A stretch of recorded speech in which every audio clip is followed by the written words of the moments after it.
Hello ဒီနေ့ကတော့မီလေးဆန်မွေးငါအနှစ်ထုတ်လေးနဲ့ပေါ့နော်မွေးငါလေးချက်စားမှာဖြစ်ပါတယ်မွေးငါမစားလို့အရင်ကြာနေပြီဆိုဒါလေးကကြတော့ဒီအနှစ်ချက်မွေးငါဟင်းရည်တွေကိုပေါ့နော်ချက်သွန်လေးထည့်ခြင်းလို့ချက်သွန်ဖြူကကြောက်စီချက်လေးချက်ဖို့ဖြစ်ပါတယ်ပြီးတော့ကြုတ်လေးပြုတ်ထားတယ်ငါပြုတ်လေးပြုတ်ထားပေါ့နော်အဲလေးလေးတစ်ခါလေးထည့်ပါမယ်တကယ်တော့မီလေးဆန်ဝင်းကအနှစ်ထုတ်ကပြောမယ်ဆိုငှက်ပြုံးလေးလည်းပါပြီးသားပေါ့နော်သူကအထဲမှာလေဒါပေမဲ့ငှက်ပြုံးကကိုကနည်းနည်းလေးပို့ပြီးကြိုက်တာဖြစ်တဲ့အတွက်ထပ်ပြီးတော့ငှက်ပြုံးကိုတက်တက်ပြုတ်ပြီးတော့ထည့်မှာပေါ့နော်သူ့နှစ်ထဲမှာလည်းပါပြီးသားဘလို့ငှက်ပြုံးပုံမှန်လေးပါရပြီဆိုတဲ့သူတွေကကြောက်လေဒီတိုင်းပဲရေ1လီတာနဲ့ဒီကတစ်ထုပ်ပေါ့နော်အနှစ်ထုတ်တစ်ထုပ်နဲ့9မိနစ်တည်ထားရဆိုလို့ရှိရင်ဝင်းကားလေးမွေးလေးစားလို့ရပြီပေါ့နော်အစင်သင်းဖြစ်ပါပြီအခုကတော့ရင်းနှီးစုနေပါတယ်ခဏနေနှစ်ထုတ်လေးထည့်ပါတော့မယ်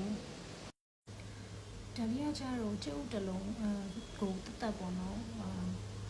ခလောက်ထားတာပေါ့နော်ဘာလို့လဲဆိုတော့ဒီဟင်းရေပွဲဆူလာလို့ရှိရင်အထဲထည့်ခြင်းလို့ကျုပ်ဖက်လေးနဲ့ပါတာစားရတာကြိုက်တယ်ပေါ့နော်အဲ့ဒါကြောင့်တက်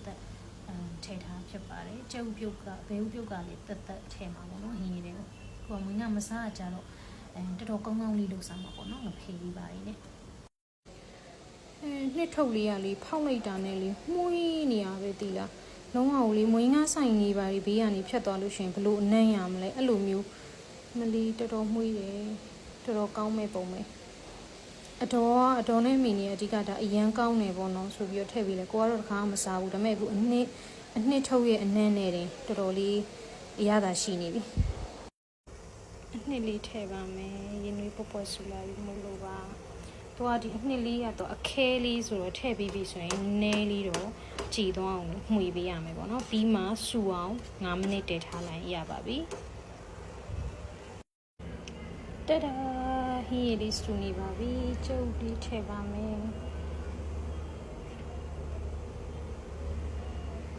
ဒီဆိုင်ပြုတ်ထားတဲ့ငပြုတ်လေးတွေထည့်ပါမယ်ခဏလေးထပ်တည်ထားပါမယ်မွေးကြိုင်နေတာပဲဒီမှာကြက်ဥလေးဖောက်ထားလဲထည့်လိုက်ပြီးပြီးတော့ကြက်ဥပြုတ်တွေလည်းထည့်လိုက်ပြီးဟင်းရလဲစူပြီးဆိုပြောမယ်ဆိုဟင်းရသူတို့ရေးထားတဲ့ instruction ထဲမှာက9မိနစ်ပေါ့နော်တကယ်လည်းဟုတ်တယ်9မိနစ်နဲ့အဲ့ဒီသူ့ရဲ့ဒီအနှစ်လေးကပျော်ပြီးတော့ပေါ့နော်လုံးဝဟင်းရလေးချိုးနေတာပဲကောင်းမှကောင်းကဲဟင်းရည်လေးရပြီဆိုတော့မုတ်ဖက်ပေါ့နော်မုတ်ဖက်ကဒီမှာဝယ်လို့မရတော့မုတ်ဖက်6ရှိရဲ့အဲ့ဒါလေးကိုပြုတ်မယ်ပြီးရင်စီချက်လေးချက်မယ်ပြီးရင်တော့စားပါတော့မယ်စားပွဲပြင်ပါပဲအရသာလေးကိုနောက်တစ်ခေါက်ပြင်ပြောပြပါမယ်ပေါ့နော်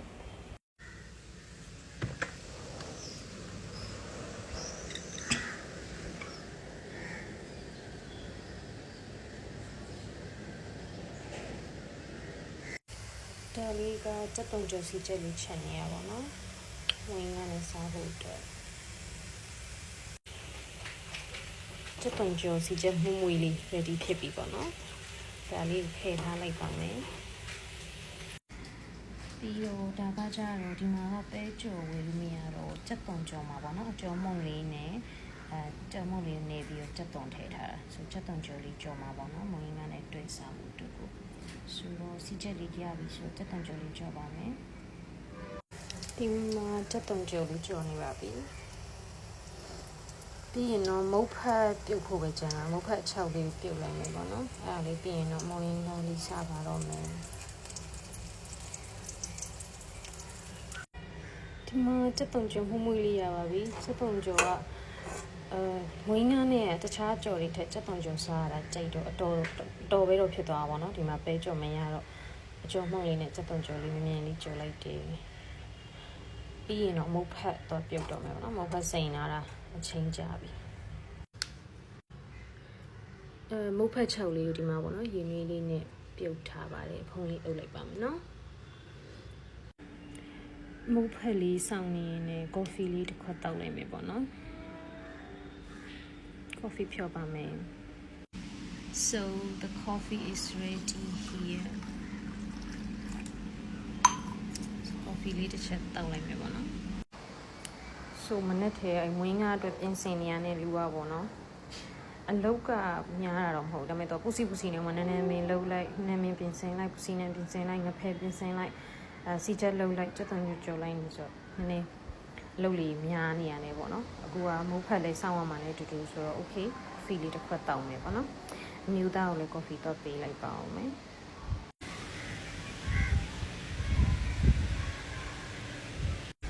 ပြောပါ coffee thank you ဒီပင်ကတကယ်တော့ပန်းနေအပြည့်ပေါ့နော်မနေ့ကမှခူးထားတာဆိုတော့အခုကတော့အဖူးလေးတွေပြန်ပြီးတော့ထွင်နေပါပြီပန်းပွင့်တော့မှာပေါ့နော်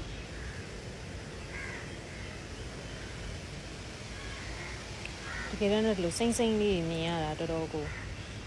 ကိုကိုရိုင်းနဲ့ screen time အရင်များတော့လေအချိန်လေးအားရဆိုတော့ဒီအပင်လေးတွေလာကြည့်ရတာတော်တော်လေး relaxing ဖြစ်ပါတယ် okay this is the view from our house tada finally အားလုံး ready ဖြစ်ပါပြီမွေးငါမုတ်ဖက်မွေးငါမှုမွေးလေးပြီးတော့ဒီမှာတွဲစားဖို့အတွက်ပူစီနန်းနန်းပင်ဒါလေးကတော့ကိုယ်ပူကြောထားတဲ့စက်ပံကျွတ်ကလေးဒါလေးကငဖယ်လေးညှက်ထားဖြစ်ပါတယ်စီချက်ကလေးပါမြေပြီးစမြေပြီးမဟုတ်ပြော sorry okay so စားပါတော့မယ်ကဲဟင်းရင်လေးထည့်ပါတော့မယ်ဒီမှာပေါ့နော်နှစ်ယောက်စားမှာပါတယောက်တည်းစားရထင်မှာဆိုလို့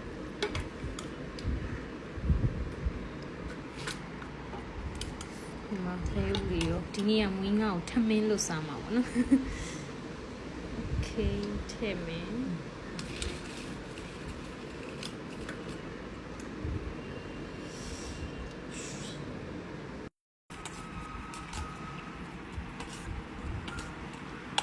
ကဲစားပြီးတော့မိလေးဆန်ရဲ့ review လေးကိုပြောပါမယ်။မဘီယာနေပြီးတော့အိန္ဒိယကိုလာတာ3လကျော်သွားပြီပေါ့နော်။အဲ့ဒီတော့ကျတော့အဲ့မရှိတော့ကျတော့မွေးငါးတွေအတုတ်တွေစားတော့အဲ့ဒီရဲ့တန်မှုမသိဘူး။ဒီရောက်လာမှလုံးဝအခုဒီမွေးငါးတွေအတုတ်တွေရမ်းလွှမ်းတယ်။ဒီမှာတော့ရှိတယ်ကိုနေ့ကကျွန်တော်ပြောခဲ့လို့အဲ့ဒီကအားဒါဒီမှာရှိတဲ့နေရာကျတော့ကျွန်တော်ဒီမှာပြရလာတဲ့လူတွေတော့ကျတော့အဆင်မပြေဘူးပေါ့နော်။ကိုယ့်ရဲ့ဌာနေကနေပြီးတော့လာတဲ့မွေးငါ့ကိုအဲ့ဒီဟာတော့ကိုအဆင်ပြေတယ်အဲ့ဒါကြောင့်ဒီမှာဒီလေးဆန်ကိုကျွန်တော်စပြီးတော့ညီးကြည့်လိုက်မယ်အဆုံးတော့နော်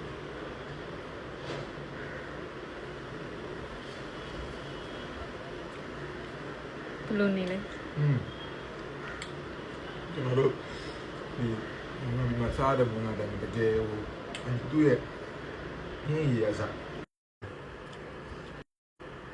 သူ့ရဲ့ဟင်းရည်စားတော်တော်ရတာရှိတာဟိုကုမလင်းလင်းပြောရမှာဆိုရင်မြန်မာပြည်ကိုပြန်ရောက်လာတော့ခံစားလိုက်ရတယ်ဟင်းရည်လေးရတယ်လုံးဝကဲအခုစားကြည့်လိုက်တာမှာပေါ့နော်အရင်တော့ရန်ကုန်မှာပါရမီမှာပေါ့နော်ဒီ international school တခုမှာအလုပ်လုပ်တော့အဲ့ဒီလမ်းထဲမှာသူကငရုတ်ကောင်းမွေးငါဆိုပြီးတော့တော်တော်နာမည်ကြီးရဲ့ဆိုင်လေးရှိတယ်အဲ့ဒီမှာဆိုအမြဲတမ်းသွားလို့ရှိရင်အဲ့စက်တုံကြောင်နဲ့စားနေကြပါတော့လုံးဝအဲ့ဒီအရာသာအတိုင်းအနံ့အောင်အရာသာကွက်တီပဲတော်တော်လေးကြိုက်တယ်ပေါ့နော်မိလေးဆန်အောင်နောက်တစ်ခါအမေ